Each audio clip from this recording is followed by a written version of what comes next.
Bonjour et bienvenue sur My Motorcycle Tour. Nous sommes en Belgique, en hiver, il fait froid, il fait humide et vous avez tous connu ce froid qui vous engourdit petit à petit. Aujourd'hui, pas de long road trip, pas de balade sympa au menu, mais bien un éclairage sur un équipement dont on ne parle jamais, mais qui est néanmoins essentiel pour tous ceux qui roulent par tous les temps et toute l'année. Le voici. Le sous-vêtement à enfiler en dessous du pantalon ou sous la veste pour la partie supérieure. Mais est-ce celui-ci ou celui-là? Celui-ci est un sous-vêtement classique en polyester acheté en grande surface de matériel sportif. Celui-là est un sous-vêtement Ruka, c'est finlandais et il intègre la technologie Outlast. Ce sous-vêtement technique, vous allez le trouver chez Motorhouse près de Bruxelles ou dans d'autres magasins d'équipements de qualité tels que Eco à Anvers et XM-Bike à Othon. Ocoparts en assure la distribution pour le Benelux. La technologie sur laquelle s'appuie Outlast pour la gestion thermique proactive des matériaux textiles provient d'un programme de la NASA appelé PCM, matériaux à changement de phase avancé. Cette technologie a été développée pour réguler la température et améliorer le confort thermique dans les combinaisons spatiales des astronautes. Mais revenons sur nos deux roues. La sensation de froid ressentie par un motard augmente avec l'augmentation de la vitesse en raison d'un phénomène appelé le refroidissement éolien. Ce phénomène combine les effets de la vitesse du vent relatif, causée par la vitesse de déplacement de la moto, et la température ambiante, ce qui intensifie la perte de chaleur corporelle. Il s'agit d'un indicateur météorologique qui exprime la différence entre la température mesurée et la température ressentie en fonction de la vitesse du vent. Voici un petit tableau de l'indice de refroidissement éolien selon une formule de Météo Suisse. L'indice de refroidissement éolien donne une indication approximative de la manière dont la température mesurée est perçue en combinaison avec le vent. Par exemple, avec une température ambiante de 5 degrés Celsius, la température perçue serait approximativement moins 2,7 degrés Celsius lorsque l'on roule à 80 km/h. Mais assez parlé, on teste en réel à présent. J'ai réalisé 3 tests comparatifs et les résultats reposent sur les sensations que j'ai expérimentées. Tout d'abord avec un équipement avec une membrane Gore-Tex et les sous-vêtements directement sur la peau, sans doublure thermique pour le pantalon et un pull léger pour la veste. Sur un parcours de 30 km sur autoroute et à 120 km/h, avec une température ambiante de 2 degrés Celsius, j'ai remarqué un léger meilleur confort thermique pour les sous-vêtements Ruka avec la technologie Outlast. Par contre, j'ai remarqué une agréable différence au niveau du confort thermique pour des vitesses inférieures à 70 km/h. Pour le second essai, je n'étais plus en pantalon avec membrane Gore-Tex, mais en jeans, avec une température ambiante de 4 degrés Celsius. Ici aussi, j'ai remarqué une agréable différence au niveau du confort thermique à une vitesse de maximum 40 km/h. Mais cela n'a pas duré longtemps, bien sûr. Au bout d'un certain temps, j'étais également frigorifié. Il faut être fou pour rouler en jeans sous de faibles températures, mais c'était pour les besoins du test. Pour le troisième essai, j'étais en équipement avec une membrane Gore-Tex, une doublure thermique et les sous-vêtements Ruka directement sur la peau. Et là, j'ai remarqué une agréable différence au niveau confort thermique pour des vitesses jusqu'à environ 120 km/h. Et ça fonctionne comment? La technologie Outlast repose sur l'utilisation de matériaux à changement de phase, appelés PCM en anglais, Phase Change Materials. Ces matériaux sont intégrés dans des microcapsules qui sont incorporées dans le tissu. L'objectif est de réguler la température au contact de la peau en créant un microclimat confortable.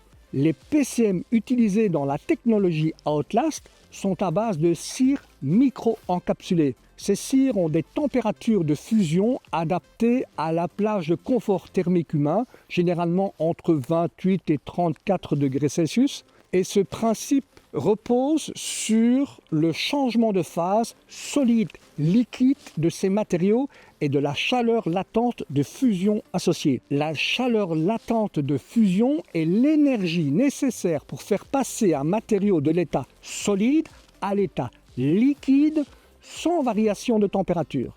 Pour faire simple, lorsque la température augmente, la cire passe de l'état solide à l'état liquide à une certaine température.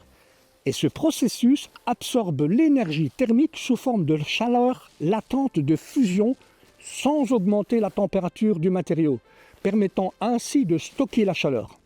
Lorsque la température diminue à présent, la cire revient à l'état solide et ce processus libère l'énergie thermique stockée sous forme de chaleur latente, ce qui contribue à réchauffer l'environnement immédiat. Ok, c'est bien beau tout ça, mais comment cela fonctionne-t-il par rapport à la peau? Eh bien, c'est très simple. Lorsqu'il fait froid dehors, mais que le corps génère de la chaleur, l'excès de chaleur est absorbé par ces microcapsules, ce qui maintient une température stable près de la peau.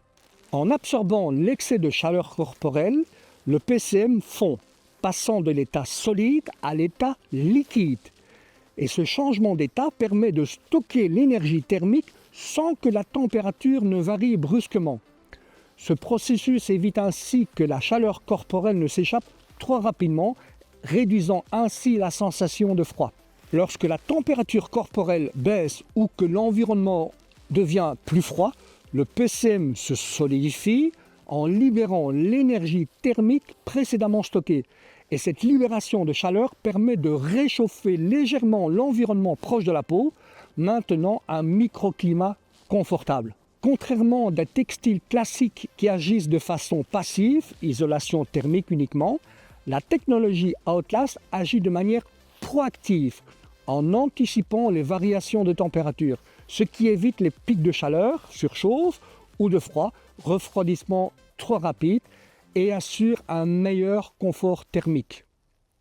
Le génie de cette technologie est qu'elle fonctionne dans les deux sens, c'est-à-dire qu'elle refroidit ou réchauffe en fonction de la situation. Ici, les PCM encapsulés libèrent de la chaleur précisément lorsque la température baisse sous un certain seuil, par exemple 28-30 degrés Celsius, proche de la température de confort de la peau.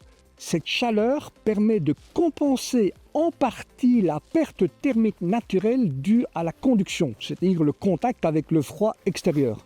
Un autre avantage à ne pas négliger est la réduction de la transpiration grâce à une régulation proactive. Si vous transpirez sous votre veste, vous allez rapidement avoir froid. Et il y a néanmoins des limites dans des conditions très froides. Si l'exposition au froid est prolongée ou très intense, les PCM finissent par se solidifier complètement, toute la chaleur latente est libérée. Et une fois les PCM vidés de leur capacité à restituer la chaleur, la régulation thermique dépend alors principalement des propriétés d'isolation classique du matériau. Est-ce qu'un sous-vêtement Ruka avec une technologie Outlast et un équipement Gore-Tex sont une bonne solution? La réponse est oui. Combiner un sous-vêtement utilisant la technologie Outlast avec un équipement Gore-Tex est une excellente solution pour affronter les conditions de froid à moto. Ces deux technologies se complètent et offrent une combinaison efficace pour lutter contre les pertes de chaleur, l'humidité et les infiltrations de vent. D'accord, mais pourquoi ne pas opter pour des sous-vêtements en mérinos alors? Ruka propose également des sous-vêtements en mérinos, mais les sous-vêtements Ruka en mérinos et en Outlast sont conçus pour des conditions et besoins totalement différents. Les différences résident principalement dans les matériaux et les propriétés thermiques. Je rappelle que la laine mérinos est une fibre naturelle provenant des moutons mérinos. Les sous-vêtements Ruka en mérinos sont plutôt recommandés pour des activités outdoor, les sports hivernaux ou dans des conditions très froides où une bonne isolation est nécessaire. Les sous-vêtements Ruka en Outlast sont plutôt recommandés pour des activités dans des environnements où les variations de température sont fréquentes ou pour un confort quotidien. En bref, si vous cherchez quelque chose pour des activités intenses en extérieur ou pour un froid extrême, les sous-vêtements en mérinos sont une meilleure solution. Si vous avez besoin d'un vêtement polyvalent pour des conditions d'utilisation changeantes ou un confort quotidien, le modèle Outlast est le plus adapté. Si vous avez aimé cette vidéo et que vous voulez m'aider à continuer dans cette aventure, abonnez-vous dès maintenant. C'est gratuit et ça ne prend que quelques secondes. En vous abonnant, vous soutenez directement mon travail et vous m'aidez à continuer à produire du contenu. Merci pour votre soutien et on se retrouve très vite dans une prochaine vidéo. À bientôt.